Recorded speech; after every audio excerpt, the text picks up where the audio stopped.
Well, welcome everyone to the February meeting of Lower Makefield Farmland Preservation Incorporated. I'm Michael Blank, president of the board, and with me today are Don Bach, member, Sean Carney, member, Dan Bonkoski, who's the treasurer, and Dennis Stedman, who's the vice president and acting secretary as well. Welcome to everyone who's listening in or watching on YouTube and Facebook as well. So we'll dive right into our agenda. I just remind the board members that we have a hard stop at 7 p.m. due to another meeting following ours. And I think the agenda will allow for that easily. So the first item on the agenda is approval of our January minutes from January 13th. And I'll turn it over to our secretary, Dennis.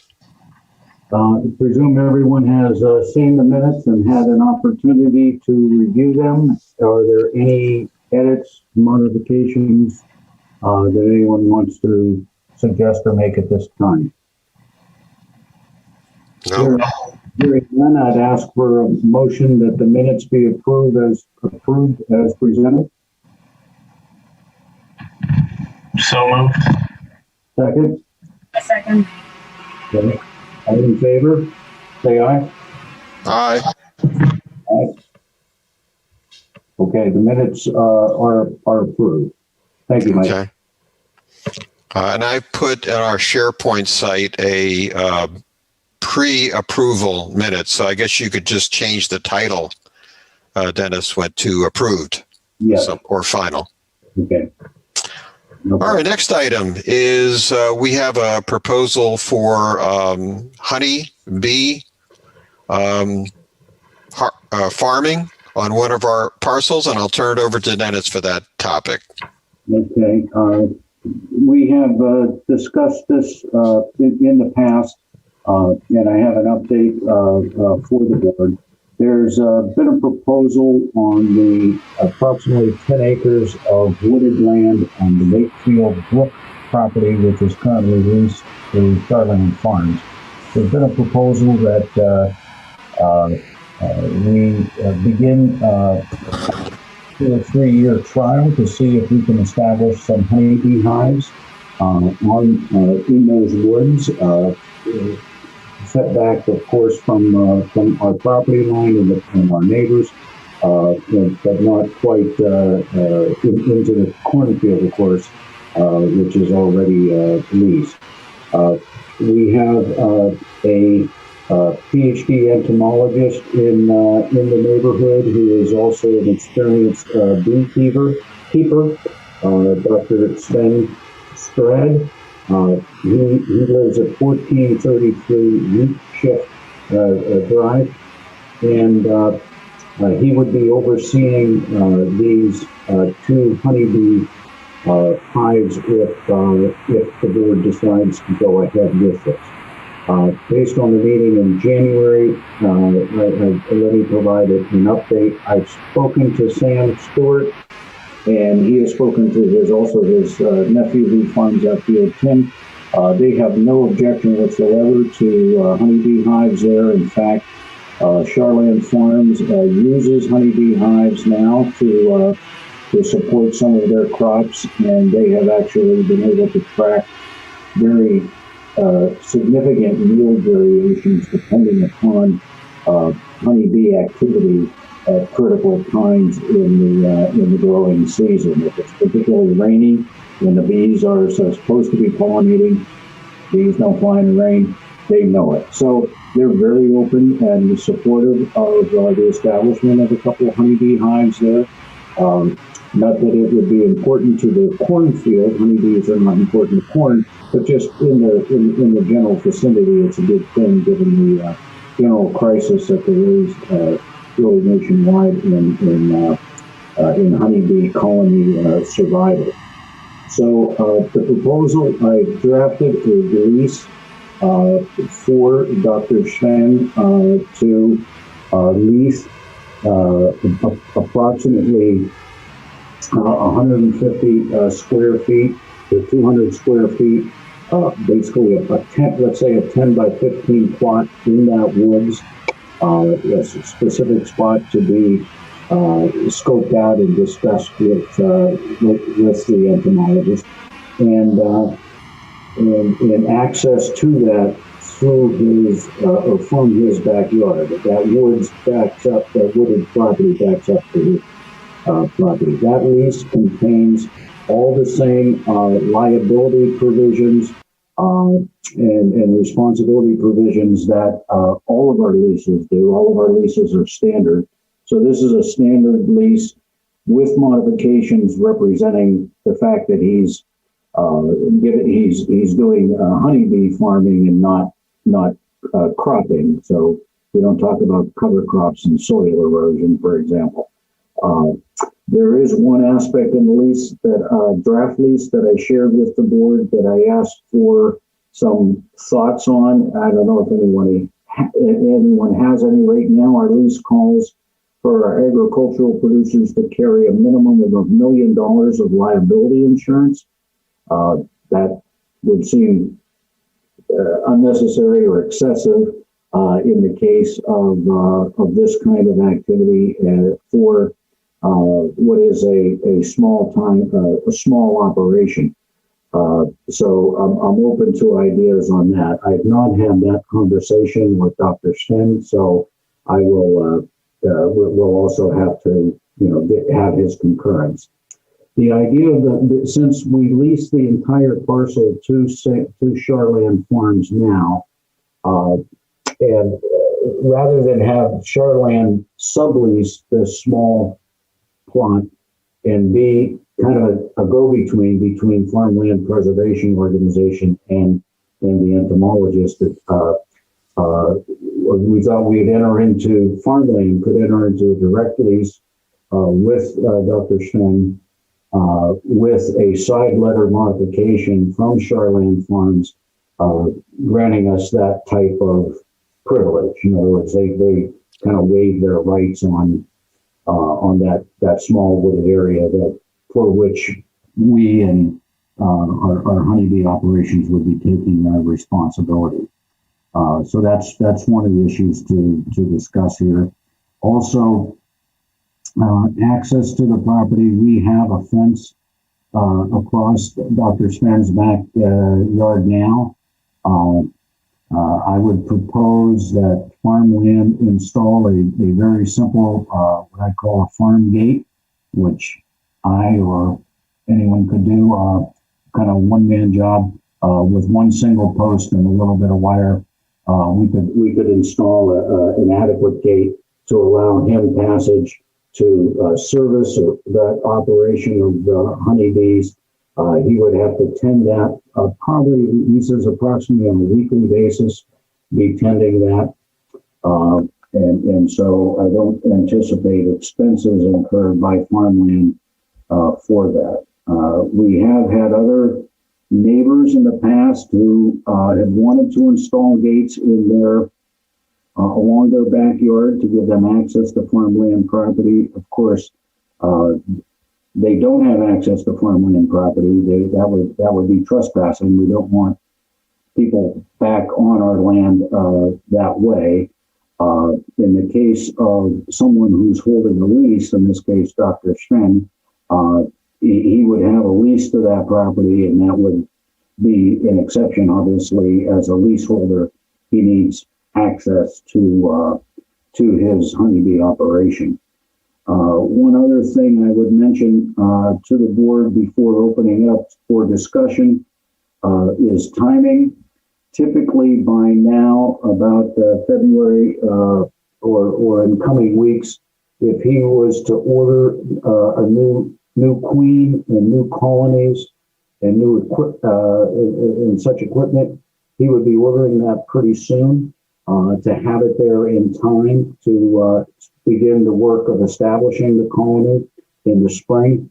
However, he has agreed and said that rather than ordering that and having to do that now with the kind of lead time that would be required, he has the capability to split off a queen and some colony bees from his current honeybee operations that he has in New Jersey, and reestablish a colony. Colonies could tend to get big, too big after several years. So it's not uncommon to have to split up a colony.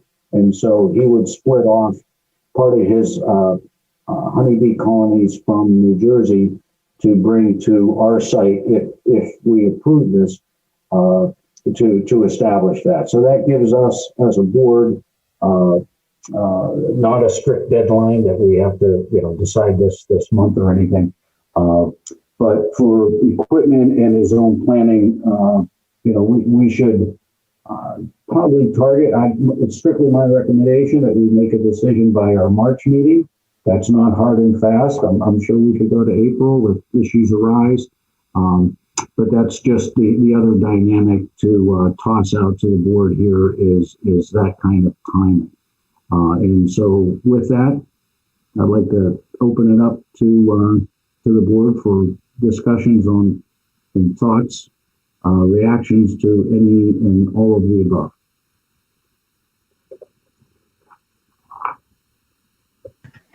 Hey, Dennis, did we confirm anything with the township if they had any issues with anything? We did search those Ordinance. There are none associated with beehives that anyone could identify. Was there, from one of your emails earlier, it made me think, are we going to ask him to put some sort of temporary fence around, this 10 by 15 foot area at all? What we talked about, and when I was thinking is no, not a, but some demarcation. If there were 4 posts on the 4 corners of this 10 by 15 room, if you will, maybe some string or tape to kind of demarcate it, so that it's obvious not to violate that perimeter. It's not really a fence, no. Okay. And in the lease, are we charging anything to him? That was the other question. Did any of you see the draft lease that I thought I put it up on? Yeah, I think you put up a nominal amount. I forget whether it was $1 or $10. It was very little. I was just going to actually suggest, I was just trying to find that copy of what the lease that you drafted. I can't seem to find it, but I was going to say $1 probably seems like. Yeah, I might have said 10 or 20. I don't, but I think the concept is something normal. I mean, it's not a commercial operation. He will not be selling honey. It's not of that nature. It would be honey that he would donate or give away, as well as his providing educational opportunities to the community with the hives established, which he has experience in as a entomology teacher now. I would be curious, with respect to your earlier question about insurance, I'd be curious what sort of insurance they have on their place in New Jersey, and are they able to extend that insurance, whatever they have, to our property. I can't imagine it would cost much of anything to them just to name us and or this lot as an additional insured. Right. Okay. And I know homeowners policies often have liability riders, which you can get, which are influenced by your hobbies and pools and things like that. A general umbrella liability. Umbrella, right? Yeah, I'm sure he has it. I'm sure he has it on his house already, and that might even be the easier way to extend it over that way. Something, but I do think something should be in place. We want something in place, absolutely. And like I say, that's why I included it in the lease. But the dollar amount or the limit, I didn't have the wherewithal to really recommend yet. But if after this meeting, if we're, get all the right signals, then I'll have those conversations to try to sort that out and be able to come back with some. I see that, Sean, you have your mic, but I don't know. I wanted to follow up on the insurance indemnification. Sean, were you going to do that as well? Or? Yeah. Okay. So I don't know even if this is the same thing, but I was thinking it would be good if he would indemnify us from something bad happening. That is in the draft lease. That's in the lease. Okay, good. That's in the lease. That's good. Okay, Sean? Yeah, Dennis, the way that you're picturing the gate to be installed, once we breach the gate in order to give him access onto our property, will it be reversible? Say this doesn't end up becoming a long-term thing, or the property is sold. We wouldn't want to then give a new homeowner access to our property. Is it something that can be reversed rather easily? Yes, yeah, that's why I think that the simple approach of a fund is you can make it disappear in the future if you wanted to reinstall without it being without it affecting the really the fence that much. Okay. So historically, we've had neighbors, and Dan may recall this too, who have installed their own gates in our fence, and we've gone to great lengths to make them or remove them, or we've put up new fencing to cover them. And I've told them, this is our fence. You don't have the right to put a gate in our fence. So along the lines of the letter we just sent that says, this is our fence, you're trespassing if you go over that. So I'm concerned that this would set a precedent. I like what you said, Dennis, about, because this is a lease with him, a sublease, and it's a legal document. But then I want to be sure we communicate clearly, if we do this, to neighbors around, that this is an exception and there's a particular reason for doing it.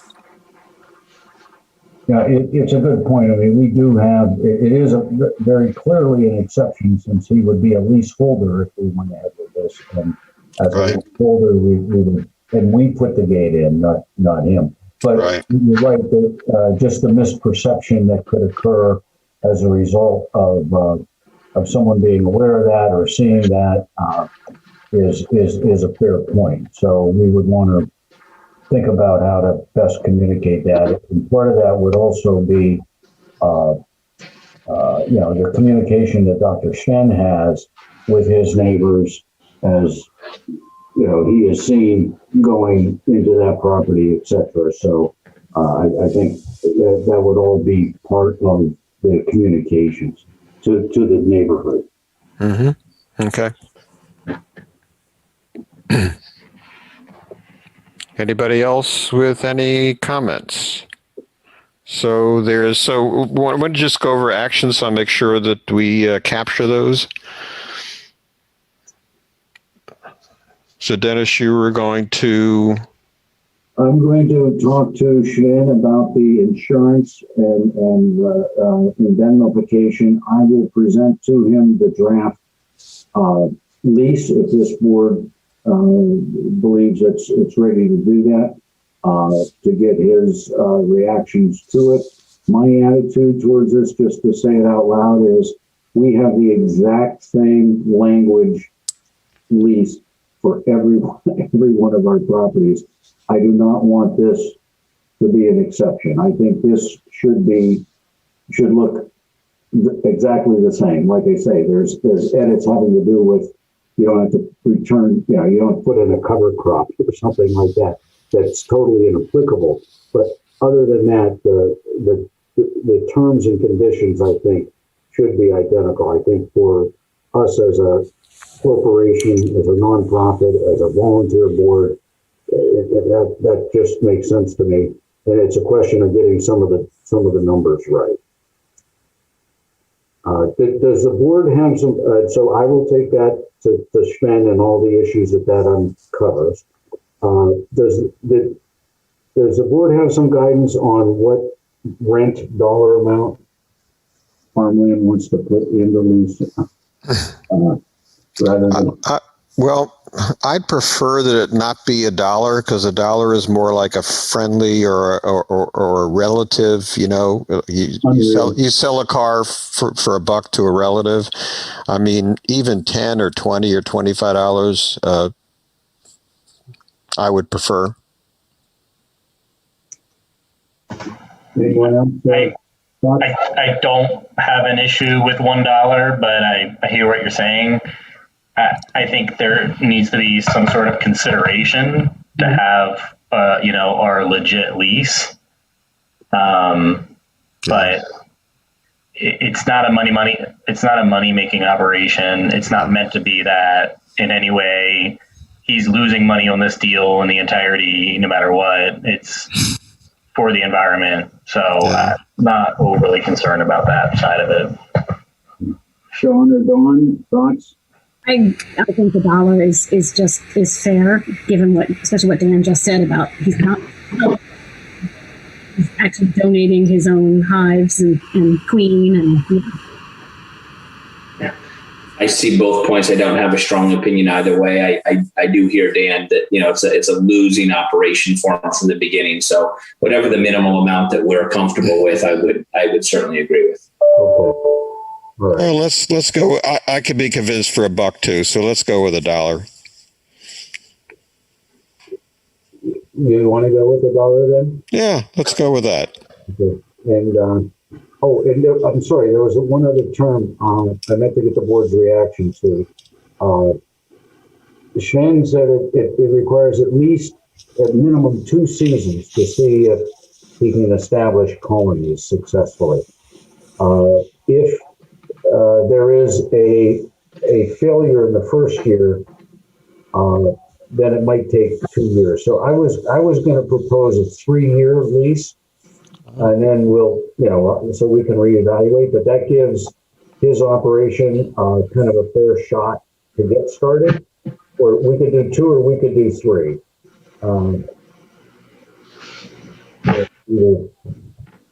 I was leaning towards 3 myself, just since he's buying the equipment and the hives and, making an investment. We want to give him a fair shot to get it established in the community. Agree. There. Yeah, 3 sounds good. Okay. And I will also, in terms of a follow-up action, Mike, I will look at a cover letter, kind of what I call a side letter with Charland Farms that would give us this wherewithal to do this lease on top of the lease they already have. I'll give that some more thought and work with Sam and draft something for the board's consideration as well. Okay, good point.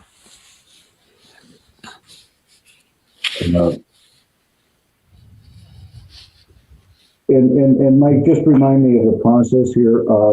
Do we open up the meeting for community comments after each agenda item, or at the very end of the meeting? I don't know the answer for that. We have done it per agenda item. Okay. So we could, if there's anyone listening in, watching that has a comment now from the public, we'd be glad to take those. I guess, could I add, the plan is still, sorry, Dennis, I think you may have said this earlier, the plan is still to send a letter to the surrounding neighbors, though. I don't think it needs to be the entirety of Makefield Brook, but at least the neighbors in the vicinity there, that what's happening, and let us know if they have any questions, right? That was one of the things we discussed. If you think that that's worthwhile, that's why I drafted that letter. I thought it helps us think it through if we actually see what we might be saying. And my apologies for not bringing that topic up. We're going to send proactive letter communication? I think we should. And the only thing that I would add to that letter is to the fact that, this is not a, this is, I don't want to call that, Dr. Sven's operation nonprofit, but that it's for the community good and not, I guess you could say it's not a commercial venture, maybe something like that. And that we go ahead, Dan. Yeah, I don't want to make it sound like it's a hobby for him, that it's, that he's doing it as a hobby. I know he does, but I don't want to make it sound like we're just giving him this piece of land for a hobby. We're doing it because it's for the betterment of the community at large, growing fields, everything. And what you've already said, Dennis, to diversify farming operations, that type of stuff. Yeah, it does. It definitely supports agriculture in the area. And Dennis, if you could include the gate issue, I don't know that it needs to be everybody in the neighborhood, but certainly the neighbors nearby that it would be able to see that there's a gate there. Okay. Let me, since in my next, let me have a conversation with Dr. Schwen on just that and see if he, it might be as simple as his talking to his neighbors. Yeah. Yep. Because I know when I met him with the fallen tree, he and his neighbors were, they've been getting along and obviously close for years. So it may not be much of an issue. So let me talk to him before we, move an issue. That we need to. Sure. Yeah, understood. If this letter, I would propose that we send a letter to those property owners, and I'd have to look, it might be 15 to 20, that directly border this woods that we're talking about, whose backyards and fences are shared with. And the other thing I know we've talked about, and if you could follow up with him about the bee line and how far these bees will go, so that other neighbors that may be across the street, even if they're making a beeline for their flowers and they see so many of them, maybe we should let them know. I don't know how noticeable or if I was in the backyard, I don't know if you would notice more activity. Yeah. But he did say that his presentation last month that they will at the outside, they'll go 2 miles. 200 feet. Yeah. So, they could have quite a radius depending upon, I guess, their incentive and hunger. And he will have watering stations for them, so they won't have to wander in search of water, which is, I think, one important dynamic in this setup. But we'll plan on a letter then to those directly adjacent or bordering neighbors. Is that the sense of the board? Yeah, I would think couple houses either direction from where he is at least. Okay. Well, it wraps around the street and the woods wrap around, kind of make a big L. So some of the neighbors that are quite a ways from him could be just as close to the hive as he is. It might be 60, 70 yards, but so I would just cover that whole perimeter. Sounds good. Okay. All right. So we'll tie that topic up if there's no other board comments, and ask if the public has any comments before we move on. There are no public comments. Okay. All right. The next topic is the other proposal we received recently for a historical search of farmlands, which we've agreed to let Mr. Doug Johnson and Jason Bozufi do using metal detectors. I haven't, they thanked us for that, granting them access to our properties. And I haven't heard back from them since. So I guess I would just encourage board members to be on the lookout for them. And when you're communicating with farmers, ask if have seen them, and just keep an eye on it. There was an email exchange because I had asked them to let me know the schedule when they visited the Clearview Farm or the Makefield Brook Farm, which are two that I kind of keep an eye on. He said the first period of time they spend researching maps and historical records to understand where old farmhouses might have been and that kind of thing. So they're doing their kind of paper desk research now. Oh, okay. And that'll arm them or get them informed to go out and begin their surveys. And so, at least in that case, he said he'll let me know when they're ready to do that, to see if it fits my schedule to join them. So I think that's the phase they're in. Okay, good. Sounds good. All right. Any public comment on that topic? No public comment. Thank you. Okay, we'll move on to the treasurer's report. Dan?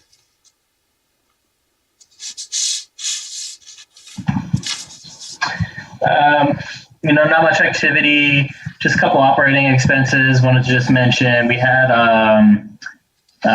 we paid for stamps and envelopes and all of our color photocopies for the letter that was sent out in I guess it ended up being February. I forget the date on that letter, Mike, but for all the letters that we sent across the entire township to every neighbor that we have. Right. End of January was, but was sent out early February. Yep. We received rent from everyone besides Charlotte Farms and Dennis. You're going to follow up with Sam just to see what's going on there. And then I did need to double check. I feel like the rents weren't exactly what I expected. They were off by like a very, very small amount. So I just want to go back and actually look at the lease in case I was missing something or had a wrong dollar amount or something, but they should be the same every year.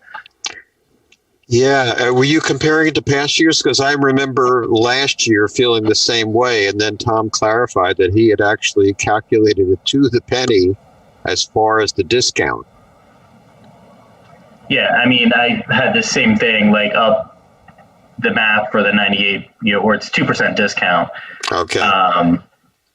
It was just Doug Wright's check was exactly as expected. Bob Calavita's was a few dollars, like literally just a couple dollars. So but it seemed a little strange. So I just wanted to see if I could figure it out then. Okay. But nothing else. Oh, okay. So we'll ask for public comment, if any. There's no public comment. All right, thank you. All right, we'll move on to updates on buffer issues, and we'll go over 4 parcels. The first one, Farm View 1, there are 2 addresses, 1604 and 1642 Fairfield Road, and I'll turn to Dan for any updates there. Sure, I'm gonna share my screen. You guys all see it? Yes. Okay. Yeah. So first, 1604. So we're talking about this little patch of woods here. I don't know if you guys see my cursor or not. Yes. Okay. Ken. We're talking about this little patch of woods. The neighbor had reached out because of branches, debris, a tree, stuff like that. There is one tree. It's woods, so branches fall and there are limbs and stuff that lay on the ground in woods. So not overly concerned about that. There is a tree that is bordering the field and that's right at the edge of the woods that they are noticeably the farmer is having to go around it a little bit to maintain that buffer. But nothing urgent. But I think the next time that we have somebody out on the property doing some work, we should probably take care of that. But definitely not urgent, and it's a relatively small tree. I mean, it might be something we could probably talk about it later this week when we have an executive session just to talk about more longer term planning. But, you know, to the extent, does the farmer themselves take care of this is kind of a question. And then the other for Farm View 1 is 1642. So 1642 is this house over here. This is their driveway that comes up. This neighbor here we have talked with as well. So this is Patel, this is Jeremy. So we've looked at this property. A bunch of us have been out there, and I think there's a number of things that are going on this property at this location that need to be addressed. You know, kind of easy stuff.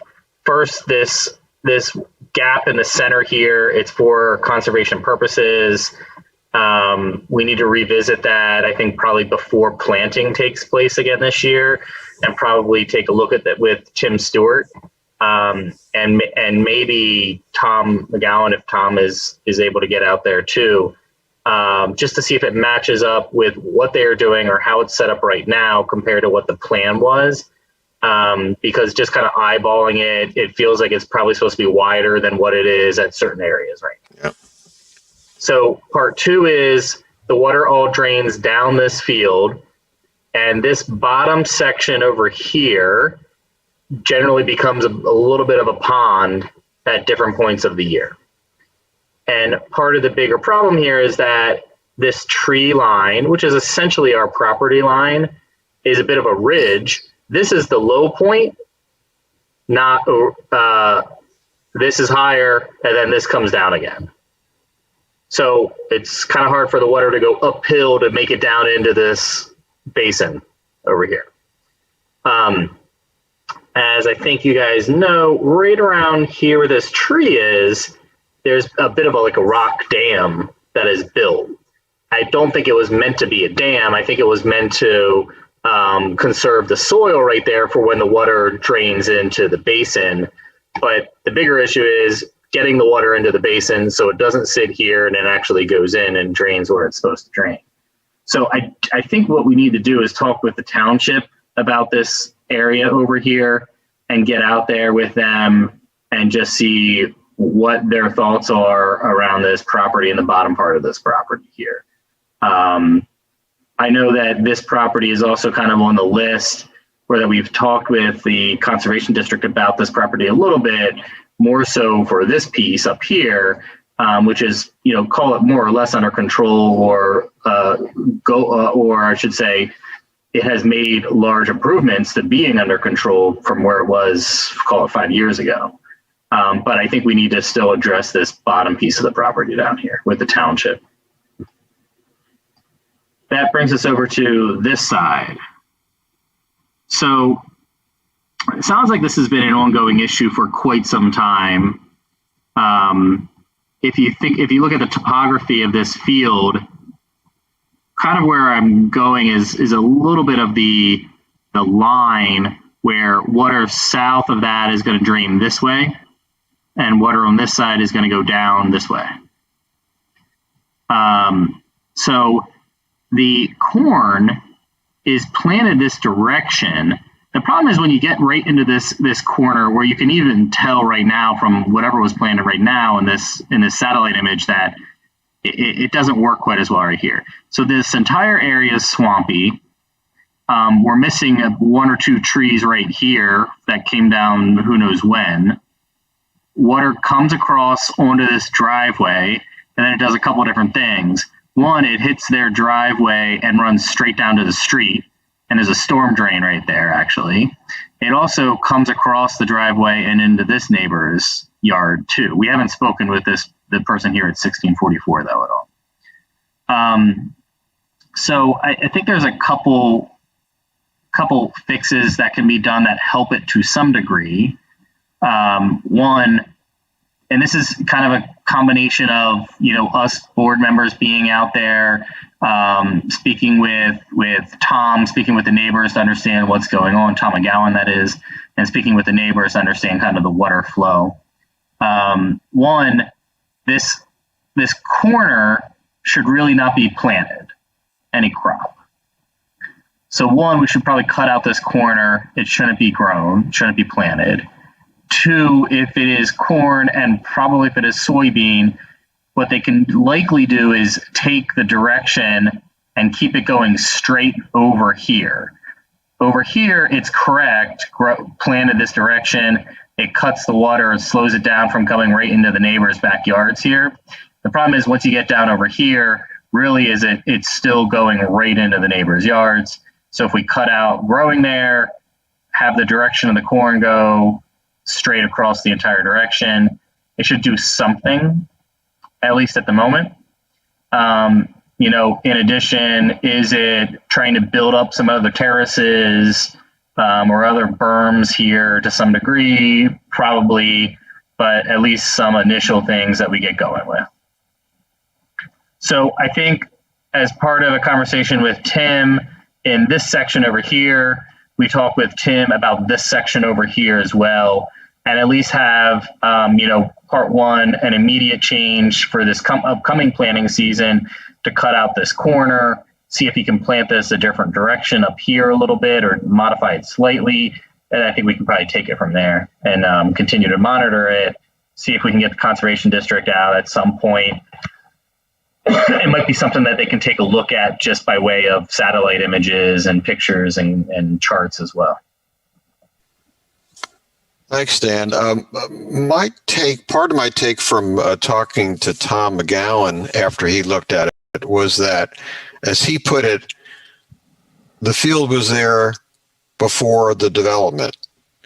So whatever mitigation the township put into place to prevent this from happening has not worked or isn't working after many years. So I would like to see Jim Majewski and the township get equally involved in this, solving this. There may be more that they can do. You're referring to this corner over here. Yes, exactly. Okay. Because I think, according to Tom, we can only do. He feels we could only do so much with the planting. Yeah, and also, Mr. Patel clearly has had communication with the township going way back, right? Because this fence here was put in by the township. And I think it was supposed to be a start of, I think this was many years ago, but a start of some sort of solution that the township did. Okay. I think Mike makes a great point. Clearly, from when we were out there together, the area further north of what you have on the screen right now, where you referred to kind of that rock dam, that clearly is a township issue, because the township catch basin there, or the neighborhood catch basin, is being blocked right now by that wall of stone. So that seems like a township project to cut an opening into that to allow that wet corner to drain. And I agree with what Mike is saying.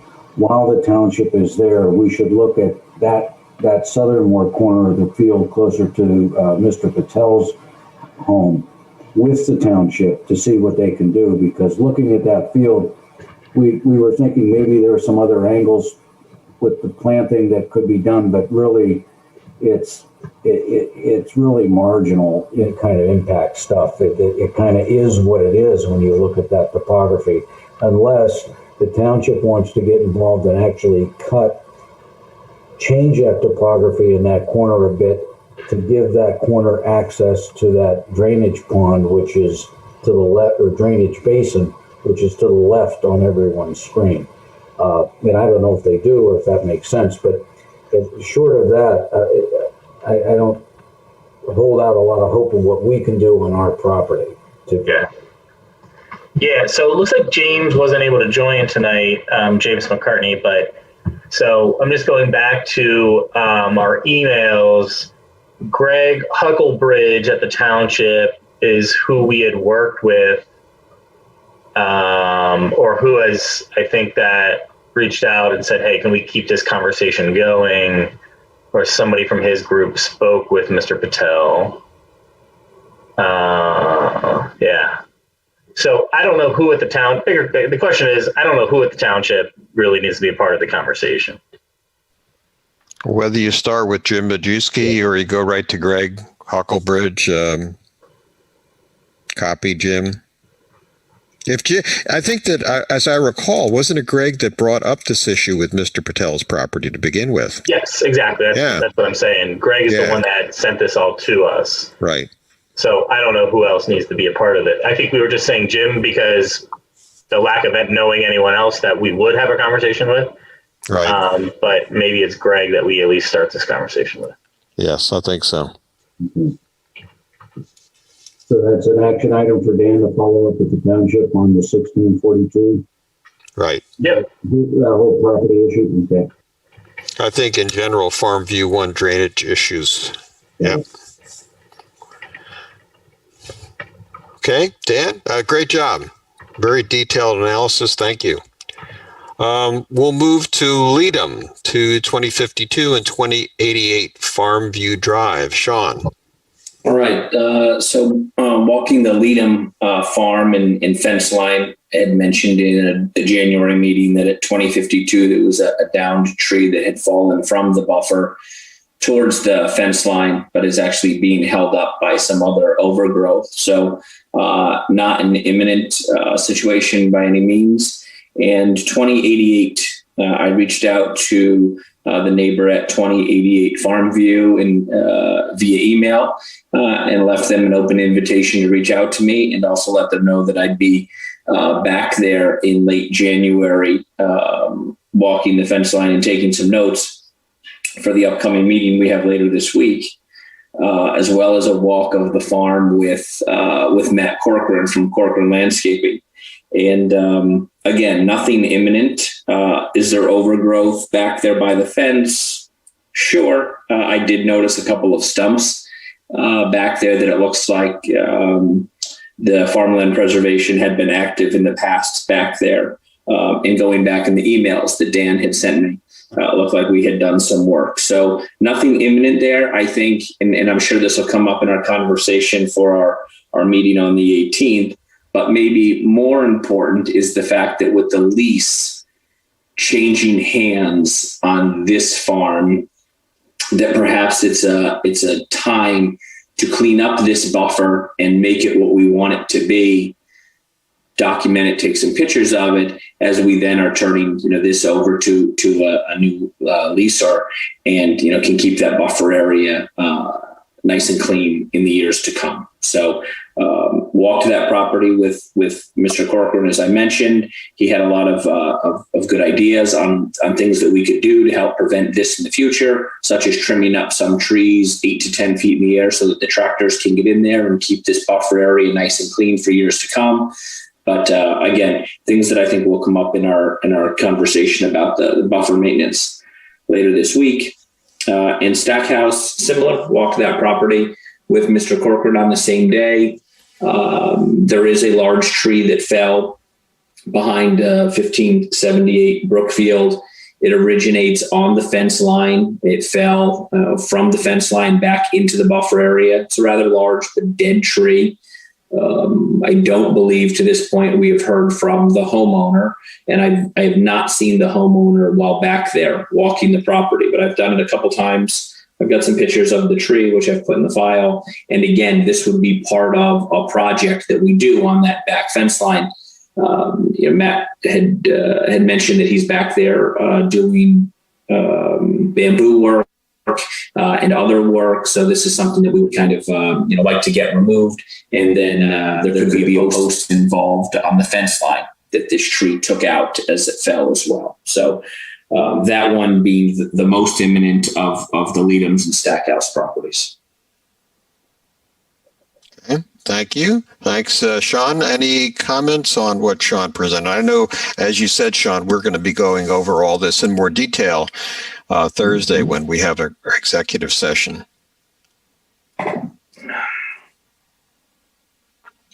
Okay. Thank you again. So we'll turn to Bridal Estates. I put this on here, Dawn, because there usually are no issues here, but I wanted for completeness. I don't know if you had a chance to look at that over. I was telling Sean earlier on the call that, yes, my husband and I trudged out there yesterday for the snow. But it's basically clean. There's really nothing. I don't see any imminent issues anywhere on that property line at all. Great. Be nice to introduce. I know Dennis has made introductions with the Wrights, Doug. Be nice if you just got to know them and just contacted them if you need an email. Or I don't know if that I have an email actually. Maybe Dennis does. Let me check. I went and visited them at their home. I don't recall if I got through that email. Or if you have a telephone number that Dawn can, just. I take that back. I have a mobile number and an email address. And I can share with you. Okay, if you could share with me too, I'd like to have that. It's just as a reminder to everyone, Ed Wright, his farm is Breezy Vale. Breezy Vale, right. I'll share this. I'll share this. Okay. Get their phone number on the contact list. Oh, good. Okay. Put that to good use then.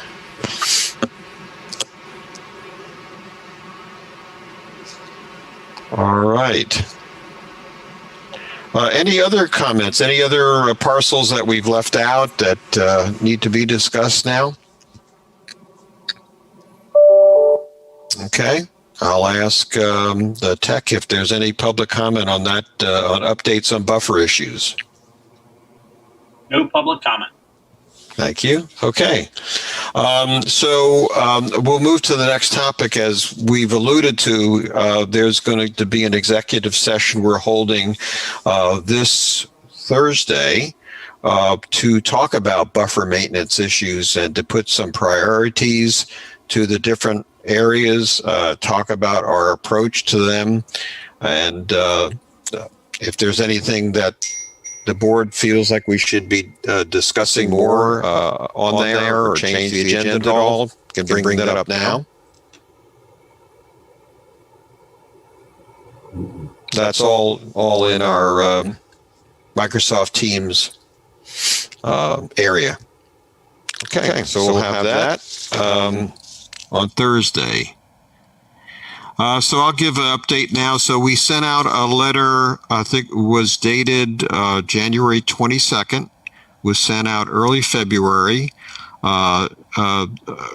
We stuffed, Janelle Cleisha did a great job in sending out about 100 letters.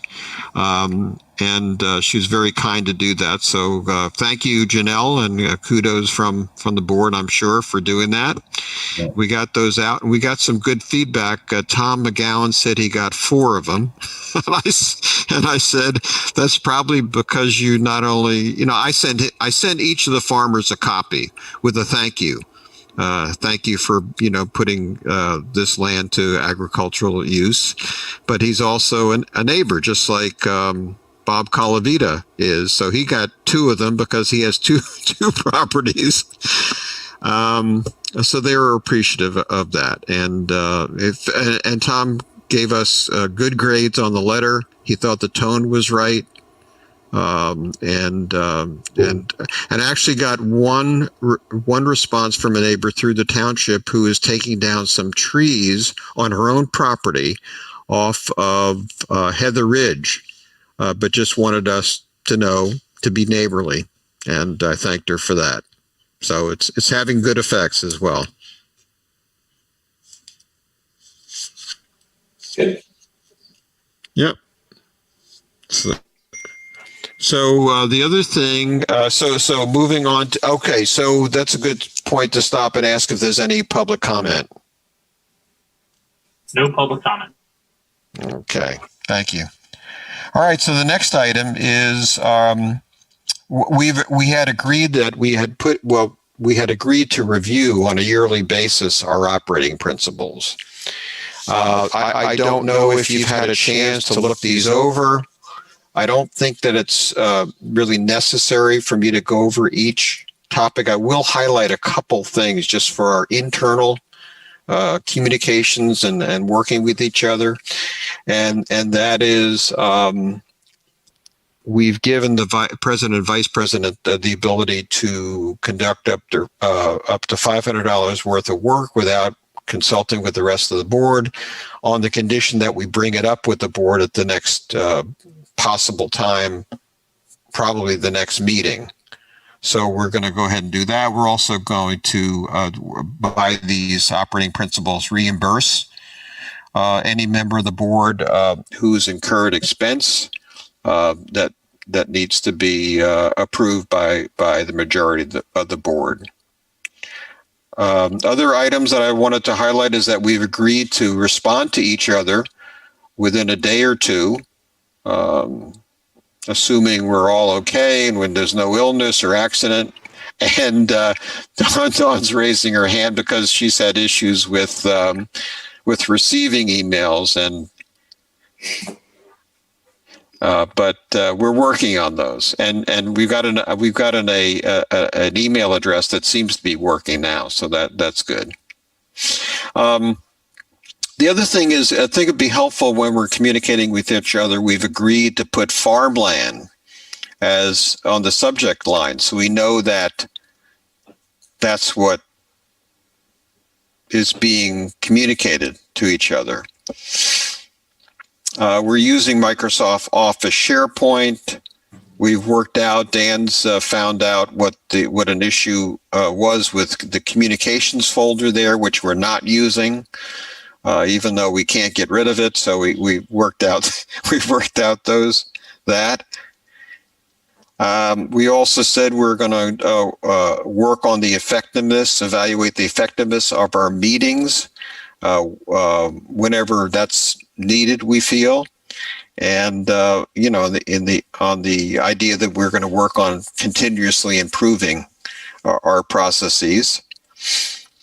And I think that's the only things I really wanted to highlight. I think one more thing, in that we had agreed that we would strive to reach consensus, but if we couldn't, that we would make sure that everyone could live with the decision that we had made, and that there may be cases where we just have a majority vote, and we'll do that when needed.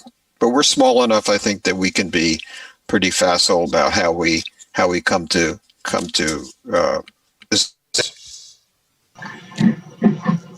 Any comments on those, the operating principles? They're in our SharePoint site and can be modified whenever you like, just as long as you let everyone else know that you've done that and propose that to the board.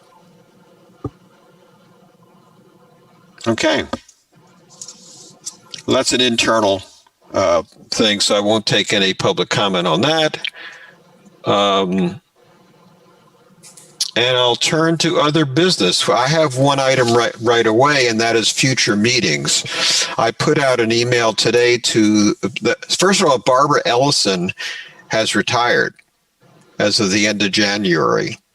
So she had someone whose name doesn't come top of mind to me, but I sent her an email at Lower Makefield Township to find out when our new meetings will be in March.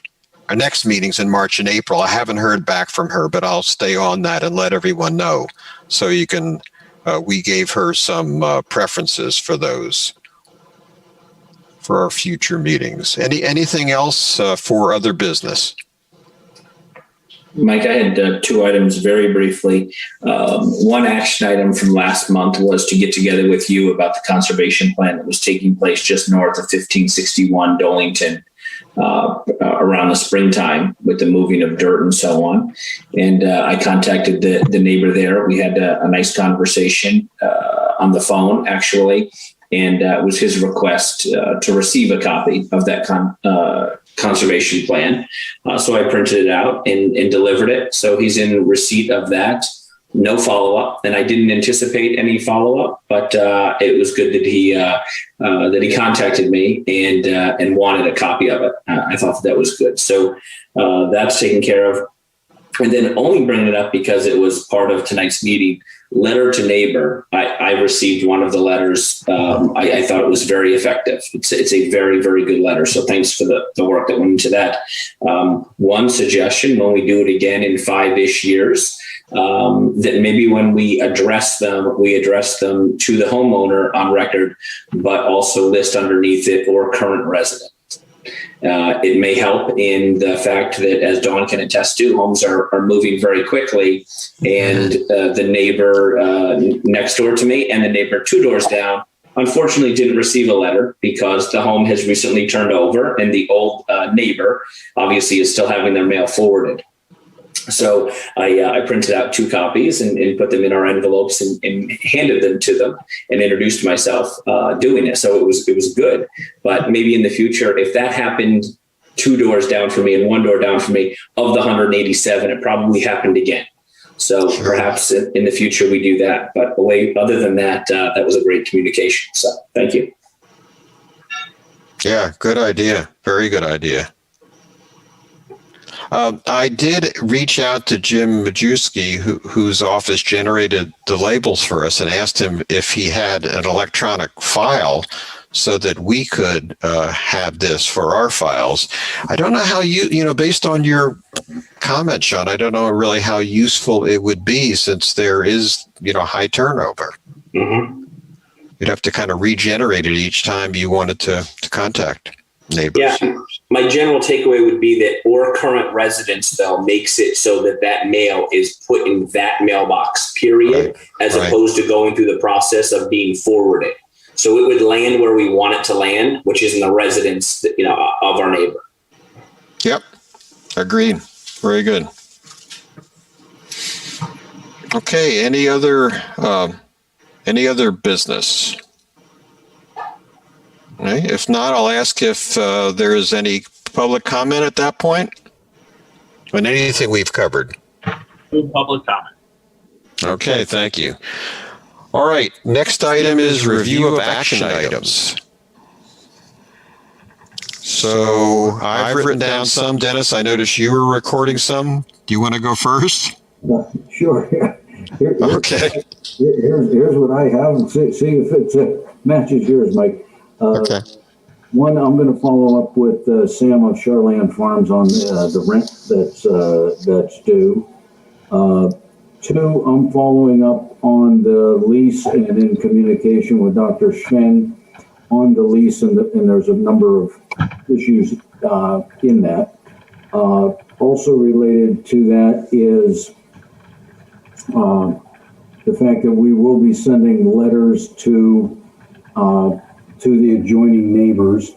The exact timing of that is to be determined, but I'll take it upon myself to come up with a list of those neighbors and their addresses. So we have an address list for that dozen or 2 neighbors. Action item for Dan to work with the township on Farmland 1, a couple issues, drainage issues there on Farmland 1. Farm View.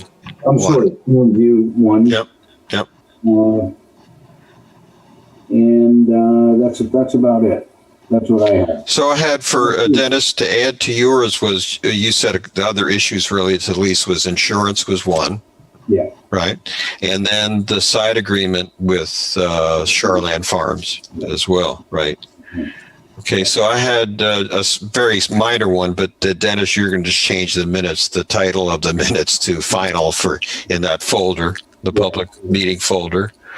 And I had Dawn was going to contact Doug Wright using the contact information that Dennis supplied to introduce yourself. I just updated the minutes title. Oh, done. Take that off your list, Dennis. Yeah. What did we miss? Anything else? No? I miss Okay. going to restaurants. What's that? I miss going to restaurants. I get my first shot tomorrow. Maybe in a couple months I'll be able. All right. If there's nothing else, I'll entertain a motion to close the meeting. So moved. Second. Dawn seconded. All in favor? Aye. Well, meeting is adjourned, and have a great evening. And thanks very much to the tech for help.